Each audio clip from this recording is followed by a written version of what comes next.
หมายสูงพี่น้องผู้ปันแห้งสื่อข่าวเส้นมีเดียวเขาดังเสียงนะคะเนาะเมื่อได้ก่อแมนยาในวันที่24เดือนธันวาคม2525นะคะตอนด่านได้การข่าวค่ะตอนได้ก่อเดียวดังข่าวเงาเกี่ยวกับเรื่อง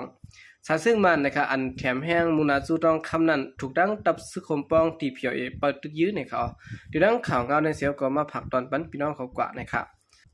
พ้องซึ่งลอยเทียนใหญ่และซึ่งมันเปลี่ยนแปลงตึกกันหาวแห้งอยู่ดีต้องคำจีเวียงหลองเขียวเมืองใต้ปะทองนั้นภายซึ่งมันแถมแห้งแทงแลตั้งผ่ายซึกธนูตีเพียวเอกเขาเปิงโมกยื้อเนี่ยค่ะในวันที่21เดือนธันวาคม2525ปุ่นมานั้นสายซึ่งมันลูกเนิร์ทุ่งเจ้ากูจีเวียงนอกจอกเมืองไต้หวันจ้านั้นเสียแหละมุงนาจูวันต้องคำแลถูกดังตับซึกธนูตีเพียวเอตั้งตะปองจู้เขาข่มกันเสเปิดตะกี้ซึ่งมันนะคะโกทุนนายผู้ก่อตั้งตีเพียวเอรัดว่าเมื่อซึ่งในสายซึ่งมันอันมาแถมแห้งตั้งถูกต้องคำนั้นถูกเขาขาดตึกยื้อเขาทีนี้ปังตึกนั้นตั้งสองฝ่ายมีรองตกซุ่มหนังกันค่ะฝ่ายซึ่งมันอันว่างเคืองก็มีค่ะว่าไหนฝ่ายข้องข่าวอันกำแถมซึ่งมันนั้นได้กอกในว่าเนื้อปังตึกซึ่งมันได้ตีเพียวเอโคมผิดเรียบตีเกี่ยวกูนั้นฝ่ายซึ่งมันมา13ก็ฝ่ายตีเพียวเอเขาซ้ำมา16ก็ว่าไหนค่ะฝ่ายซึ่งมันขึ้นโทษซึกหลอดตึกจอมตับเคืองน้องตีต้องคำนั้นแหละบางตึกสุภาพแห้งอยู่ว่าไหนค่ะบางตึกตีต้องคำในวันที่21เดือนธันวาคม2525ในฝ่ายซึ่งมันเจอป้าหมากกองซื้อไหนนะคะที่ต้องคำนั้นมีตับกองลง902และตับอมตะ354 206ตั้ง406ปักสบายเสียและเทียนเอแต่ลดตึกมาเสียเมื่อเดือนออกาศในปี2024นั้นอยู่นะคะเนาะโอเคนั่นก็เป็นข่าวเงาลองอันสายซึกธนูข่าวปังโมยื้อของสีซึ่งมันอันดึกเมื่อแถมแห้งที่ในเมืองใต้ปะของในสิเวียงหนองเขียวซึ่งนั้นนะคะ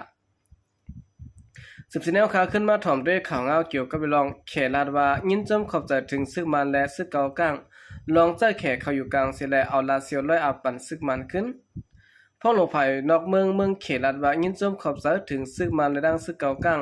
ลองใจแขกเขาอยู่กลางเสียแล้วเอาลาเซียวร้อยอาปั่นซึกมันขึ้นวันไหนค่ะในฐานะพ่อหลวงไผ่นอกเมืองเขลาดกว่าที่ในปังซับแซงข่าวเมื่อวันที่22เดือนธันวาคม2025นั้นว่าในหลายๆวันปนมาในแขส่งจุ่มเปิดด้วยเงาไล่ลองกึดตึกฮอดถึงเวียงลาเซียวเสียและการร้อยอาเวียงลาเซียวนั้นก็เย่าตัวกว่าเลยลองดีอยู่วันไหนค่ะ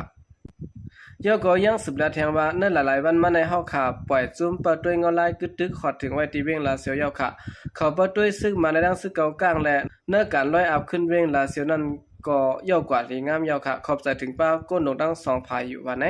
เขอยู่บันกลางเสียและซึ่งมันตั้งซึกเก่ากลางกึดตึกกันมาไว้สินั้นก็ภายซึกเก่ากลางขึ้นถอกเวียงลาเซียวเสียและซึ่งมันขึ้นเข้าตั้มเปิงกันอุบเปิงอยู่นะคะในวันที่22เดือนธันวาคม2025บนมาในซึ่งมันตาก้า1ปาก50ลำไปเข้าเวียงลาเซียวขึ้นกว่าเฮาขาดได้หันไว้ซึ่งไหนเมื่อหนังเตี้ยงสีแก้นตัวแต้นเขก็ฮอดถึงไว้เวียงลาเซียวสิและจัดการปันเนื้อการร้อยอาบเวียงลาเซียวนั่นอยู่นะคะแทงภายหนึ่งก่อนการลาดว่าเขเขายุงจอมลองเมื่อห่มตุ่มสิและจุกมันผายซึกมันมาในกบะเนี่ยเนาะว่าเขเขายุงจอมในการเมืองมันนะครับโอเคนั่นก็เป็นตั้งผายเมืองเขนะครับเนาะออกมาลาดแลซับแซงข่าวนะครับไว้สิตั้งผายซึกเก่าก้างร้อยอาบเวียงลาเซียวปันซึ่งมันเขายอดตัวดีงามนะครับ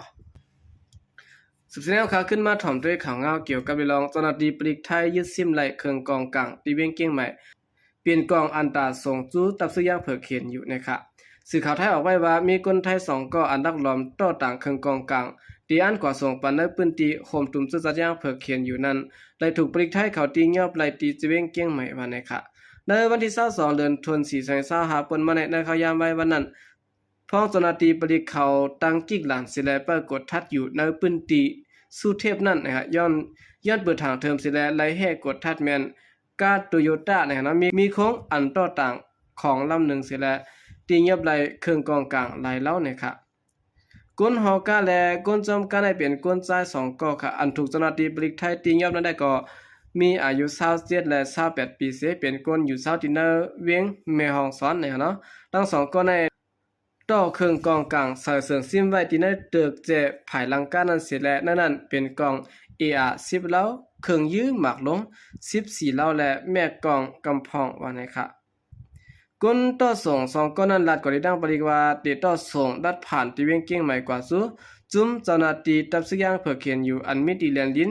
เวียงศพเมยจะดันแม่ฮ่องสอนเมืองไทยปอดเหนือ1ปอกละในติรายการส่งอยู่ที่8เฮง8ต่อถึง9เฮง8สิและได้ส่งปันกว่าย่อ3ปอกนะครับ ย่ำเดี๋ยวในก้น2ก่อนถูกทิ้งยับนั้นตึกจอบทัดไว้เสียแล้วเอากว่าไว้ที่ห้องประดิษฐ์ภายเกี่ยวของเขาเดี๋ยวดังผิดกว่าจอมหนังไม้มีจึงเมืองมีนั่นนี่ครับเนาะออกกันได้ก็เป็นข่าวง่าวนะครับรองอันตั้งภายเจ้าหน้าที่ปลีกไทยข่าวตียับไหลกองกลางนะครับอันที่อ่านส่งเมื่อสู่ในพื้นที่ตับซึกย่างเผือเคนอยู่เขาตีสุบเมยนะครับอันที่จับกันตั้งเจเวงแมวสอนนั่นนะครับเนาะสืบสาวข่าวขึ้นมาถ่อมด้วยข่าวง่าวเกี่ยวกับเรื่องโฮบาลงเสียแซดไว้ถัดต่อเจ้าเสียตาแสงและพบทบพี่น้องใต้ที่นจึงไทยนะครับจอมหนังพี่น้องใต้ในเจเวงปางมักพระเจดอนแมวสอนจึงไทยผิดหมอกมาหาเลยข่าวโฮมปังป้อยสั่งร้องจอมหนังพิงแงพิงทุ่งมีไว้นั่นแหละเดียวกันไว้สาบาหุ่นหังเจ้าเสียตาแสงผู้กึกปืนในศาสนาเฮาคานั่นไหนสิแลอยู่ดีโฮปาลงเสียแซดจอมซึกลงสยดซึกไล่กว่าเข้าโฮมปันแห้งใส่และคบทบตรงตักพี่น้องเมืองใต้ป้านนะครับในวันที่23เดือนธันวาคม2525จอมหนังขับหมายแสนมีไว้ขย้ำกันใน 11:30 นนั้นภูมิปุณพรผิดหมอกเอาโฮปาลงเสียแซดจอมซึกลงสยดซึก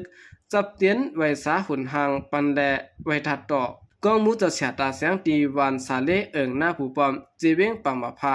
ขยามไว้วัน1 โมงนั้นไล่เข้าโฮมปังป้อยสั่งร้องและมีพี่น้องใต้ตั้งน้ำอ่อนกันโฮมโจมฮับตอนโฮปาลงเสียแซดเสียและอยู่ดีโฮปาลงเสียแซดก่อนไล่หมอกลาดขอความปันตั้งหูหลายรองกว่าอยู่นะครับนอกเหนือจากนั้นก็พี่น้องใต้และผู้ใหญ่ก้นลงในซึ่งไทยโฮปาลงเสียแซดซ้อมซึ่งลงสยซึกไล่กินข้าวโฮมหมู่ซ้ำกันเสียและว่านั้นไทยหางกึกปืนเฮาเป็นที่ไม่ต้องกว่าแนวเนาะของตรงนึงต่างภายจอมซึกลงสยซึกในเนาะย่อก็ไล่หมอกลาดคอความตกตักกวนเมืองป้าในการมาเข้าโฮมปังไปซ้ำกันนั่นค่ะเนาะสืบสาวข่าวขึ้นมาถ่อมด้วยข่าวเงาเกี่ยวกับเลยลองปางกันต่อโฮเปาลงและแกมโฮเปา2เสียแซดตีเงาซึ่งหน่อยได้แล้วนะครับในวันที่22เดือนธันวาคม2525อยู่ที่ห้องการลงอุปเปิงเงาซึ่งไลออนโฮผู้ใหญ่ก้นลงในมุกจุ้มของเสียขึ้นจึงได้รับซึกจึงได้เสียแซดและประเมก้นเมืองก็ซึกก็หันของเสียและไล่กันต่อโฮเปาลงของเสียขึ้นจึงได้เสียแซดจำซึ่งลงจะยอดซึกตีเงาซึ่งหน่อยได้แรงกว่านะครับไว้เสียกันต่อโฮเปาลงยาวนั้นขึ้นสืบกันต่อจอมหันเครื่องเงินแกมหัวเปา2ผู้บองการซึกตับซึกจึงใต้เสียแซดเหมือนกันนะครับในวันที่21เดือนเปิด25นั้นก็อยู่ดีมุกจุ่มนางหญิงของสิวขึ้นจึงใต้ไล่อ่อนกันต่อซ่อนติ่นซ่อนมือโคเปาลงของสิวขึ้นจึงใต้ตับซึกจึงใต้และดังเมนางเล่นคำป้านะครับปนมาในวันที่19เดือนธันวาคม2525นั้นซ้ำอยู่ดีพี่น้องใต้แห่งการยันเมืองและมุกจุ่มเจ้าคือได้อีกปรังจุ่มคู่หมอสอนดิกใต้ลูกอ่อนหนอแดนคืออันมีไว้ดีในจึงไทยนั้นข่มกันเอาตั้งของกินของยามแดโคดูสิแลมากันต่อโฮบอลงของสิวขึ้นจึงใต้เสียแซดเหมือนกันอยู่นะครับพอถึงมาในปีมาสร้างแก่นกูปีซึ่งนะครับเจ้าหนังพิงไงพิงทุ่งลองหยินเงแต้วค่ะที่ค่อยมีไว้นั่นนะครับก้นหนุ่มก้นกำเขาเตียนกันต่อซ่อนดินซ่อนมือก่อนเปลี่ยนปอเปลี่ยนแม่เสียสัมมาผู้ใหญ่ก้นลงเสียมเจในมากูปีอยู่นะครับอาคารนี้ก็เปลี่ยนปางกันต่อเงาลายตรงนึงเสียแซดปาตีเงาจึงนะครับเนาะอาคารกำเนิดสุนัยก็ยินจมนับยามกุมมันถึงพี่น้องผู้กำแถมปัญหาเขาดังเสียงอยู่เขายินจมนับยามมีน้ำเสียข่าวใจก็เดียมาส่งค่ะ